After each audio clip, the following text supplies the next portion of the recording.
Hi, I'm Harold Monroe, editor-in-chief of the Vancouver Sun. I'm with columnist Daphne Brown. So, Daphne, what are we going to be looking for tonight when the polls close?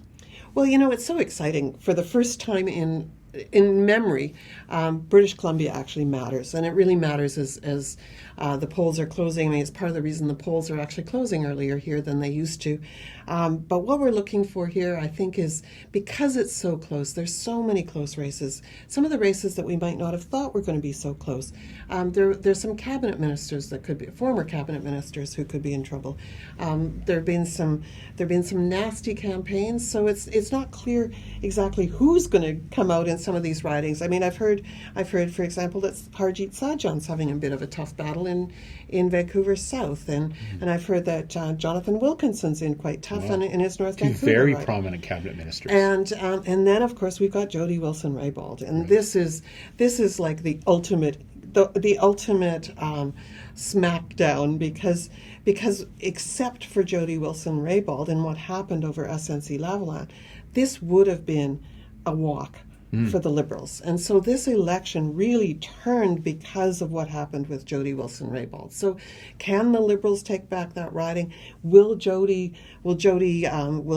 split the vote so that through the middle might come the Conservative? Because what we saw on the weekend is that Andrew Scheer was actually campaigning in that riding, which is quite unusual. Well, we saw them all campaigning in each other's ridings over the weekend, well, which was very I was interesting. talking to some RCMP, and they said they were so stretched because they had all of the national leaders here this weekend. Very unusual. Very unusual. And I think the other thing that I certainly will be watching for, because we have two national leaders. So how are these national leaders, Jagmeet Singh and Elizabeth May, how are they going to do? Because with a race that's so close, it's going to matter how many seats the NDP get.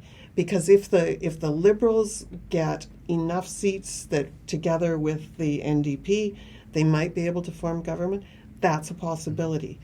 Because the only thing that the NDP have said is they will not form government. They will not prop up a Conservative government. Well, they said they wouldn't, then they would, then they wouldn't. So yesterday, yes. Jagmeet was saying no, right. not propping, nothing to do with the Conservatives.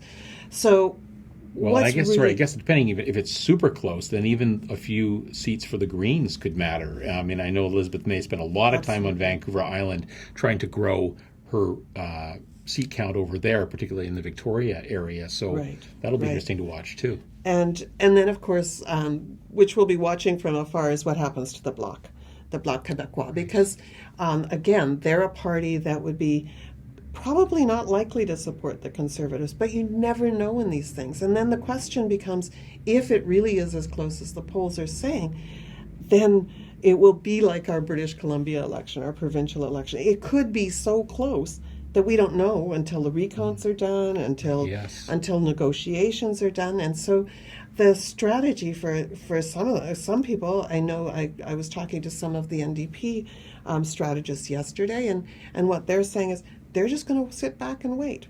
They're going to sit back and wait. They're going to see if how many seats they get. They're going to see how many seats the Liberals get, and then the question becomes, would they support that? Would they have an agreement like they do in British Columbia, which pretty much doesn't sound like anybody's really that keen to do that. But again, it depends how close it is. Would they want a seat at the cabinet table or seats at the cabinet table? That would be a coalition government. Yes. And that's very, very rare in Canada. Mostly what we've seen, and I mean, one of the most successful governments that we've ever seen was, in fact, the Pearson government. And I was a minority government, and from that government we got healthcare, we got CPP, we got student loans, we got a flag. And so that was a very productive government. And so, people are saying this might be a bad thing that we have a minority government. It could be a good thing, and particularly for people who said their vote didn't count before, well, your vote really counts this time. And for that to work, though, you do need alignment on major issues. So that's where, and trust. And it's been a kind of a nasty campaign across the board, particularly in these final weeks. Right. So there's some bridge building to be done before anything like that could happen. And absolutely. As you say, it could be a while before we know, and especially with hand-counted ballots, it could be a long night.